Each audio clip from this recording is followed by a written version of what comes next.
Hello my friends, today I have something special for you. Picture this, you're standing in front of what looks like a DC-3 but with a Soviet twist, tougher skin, new engines, even a door in a wrong place. That's the Lisunov Li-2, and today, thanks to my camera and even some drone footage, you'll get to see it from every angle. From above the wings, inside the cockpit and all around this cold war classic at Szolnok Aviation Museum in Hungary.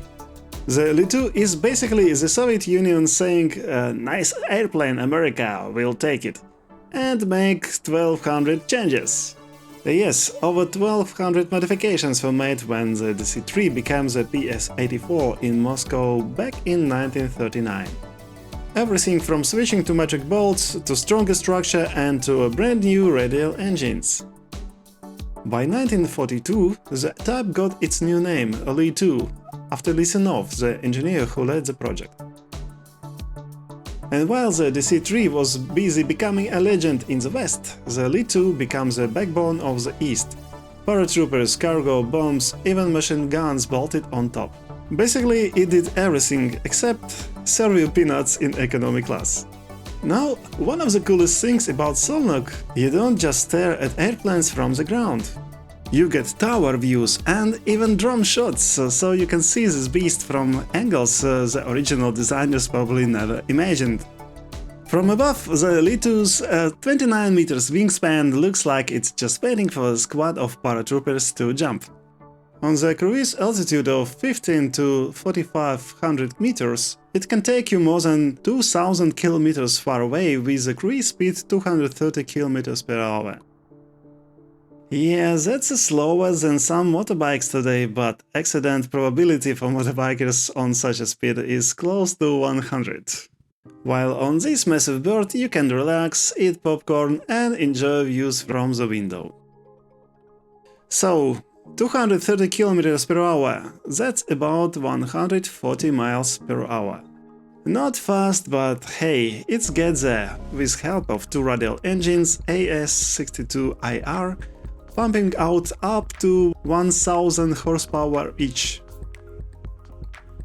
But the best part is takeoff run, just 420 meters. That means this thing could leap off a dirt strip shorter than your local shopping mall parking lot. Now let's explore interior. Nice young Hungarian flight attendant will wave you as you enter. I can just imagine what it was like 60 years ago. Perhaps her grandmom was same beautiful as her. Let's step inside. And it's like opening a time capsule. With length of almost 20 meters and max takeoff weight of 11.5 tons and a payload of 2.5 tons, it has room for 21 passengers, assuming they didn't mind some noise, vibration and a bit of Soviet draft. Also room for some baggage, crew and your cat.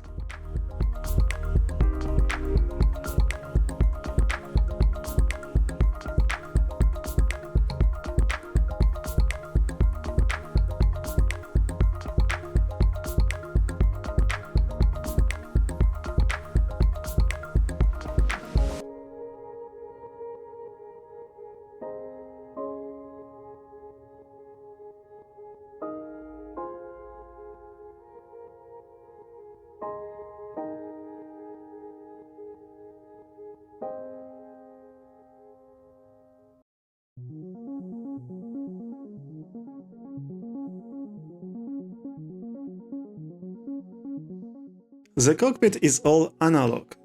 Dials, levers, chunky Soviet engineering. No autopilot luxury here, just pilots wrestling 10 tons of aluminium across the skies.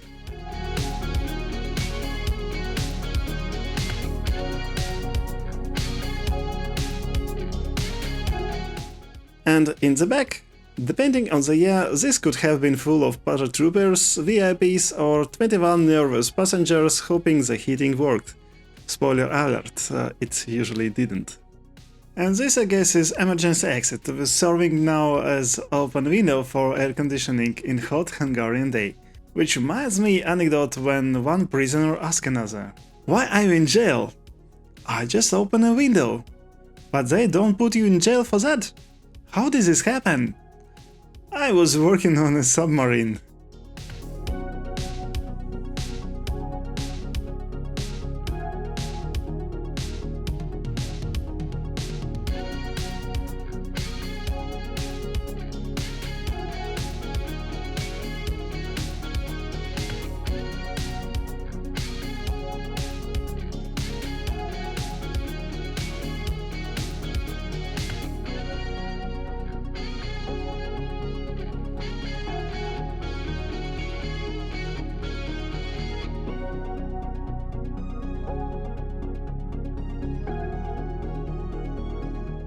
Talking about some history facts.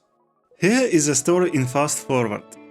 The Soviets bought the license in 1936, along with 18 ready-made DC-3s. They bought them home, re-engineered the whole thing, and by 1940 Aeroflot was flying them from Moscow to Berlin and Stockholm.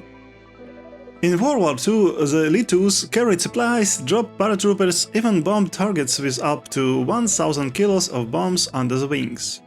Later, in Hungary, they became the backbone of MALÉV, the joint Soviet-Hungarian airline flying everywhere from Budapest to Prague.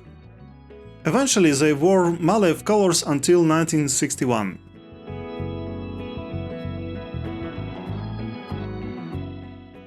And the one we are looking at here, this is Li-2T, tail number 301, started flying with the Hungarian People's Army in 1952.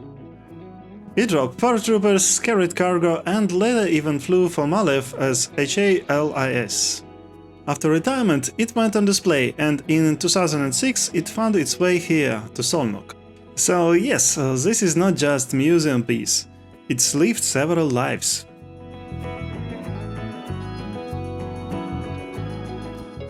So there you have it, the Soviet DC-3 with attitude, sitting right here in Szolnok. And yes, you can climb inside for a few euros. Now, question for you. If you have the choice, would you rather fly in the smooth American DC-3 or the rugged Soviet Li-2? Drop your pick in the comments, let's see which side wins. And if you enjoy the tour, give this video a like, subscribe, and don't forget about the new hype button. Hit it within the first 7 days and you'll help push this piece of aviation history to more viewers. This footage was filmed from the tower. It shows some surface damages, patches and color sunburn and fading. As promised, I try to show this beast from all sides. This may be of particular assistance to daring scale modelers who wish to replicate these niceties on scale model. Next, I will show you the wings from the bottom to highlight details below. Believe it or not, this was filmed from the drone. I found that it is easier to fly low on drone tilting camera up, rather than crawl on my back under wing with camera. From the bottom we can see close-up of weathering effects, hatches, panel and rivet lines. In some places paint has chipped off, in others we can see stain traces and other imperfections which can be replicated on scale model, if you wish of course.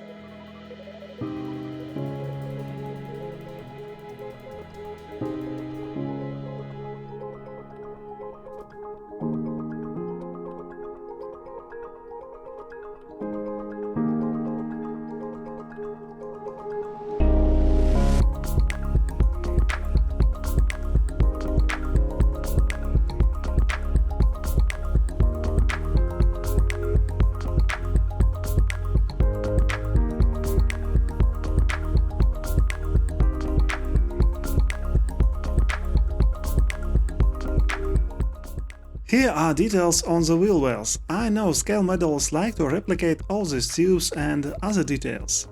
Here you have it.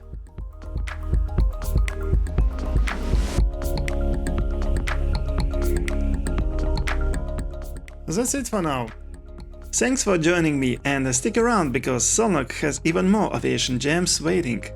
Let me know if this kind of video is nice or bad surprise for you so I can plan other cool stuff for you. And until next time, keep your eyes to the skies.